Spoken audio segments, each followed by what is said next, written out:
For example, if you say, love thy neighbor as thyself, you can produce 5 or 6 volumes of commentary, which is absolutely unnecessary as well as useless, because it is for us whether to love our neighbor or not. Until then, the sentence is not useful at all. The sentence is up till then as good as a sentence in the daily newspaper. But there is much to do and very little to know about the yoga path.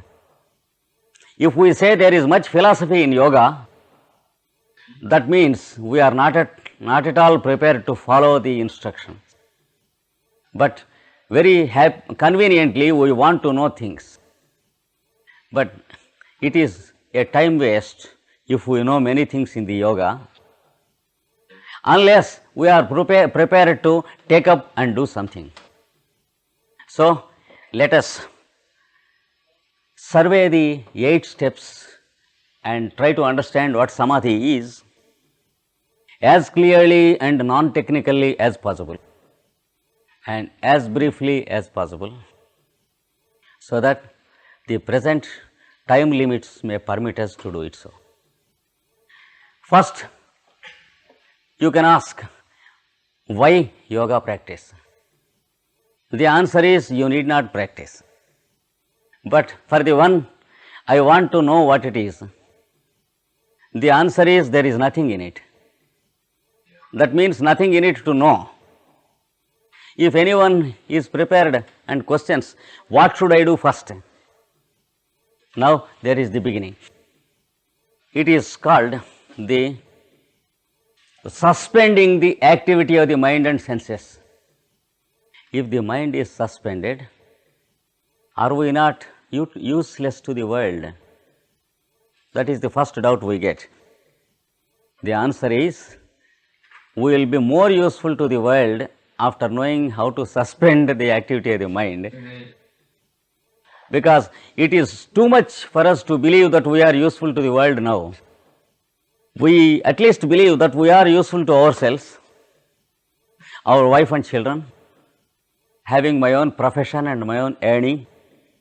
But if you approach in practical terms, you will understand that much of your activity is negative and there is very little that is positive.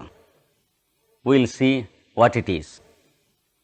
According to the yogic anatomy, we have the mind and the 5 senses, which can be represented like this. There is the sense of sight, the sense of hearing, sense of smell, sense of taste, sense of touch. So, we have 5 senses working, and they are carrying impressions to the ring of mind, and the mind is receiving them.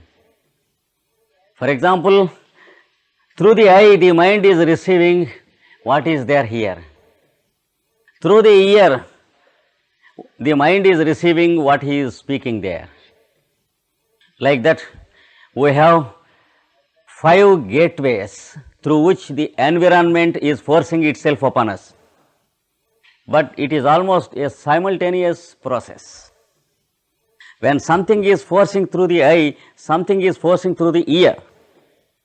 Some other thing is forcing through the nose, and some other thing is forcing through the tongue as taste. So there is almost a simultaneous forcing of the environment through 2 or more of the senses. The result is confusion.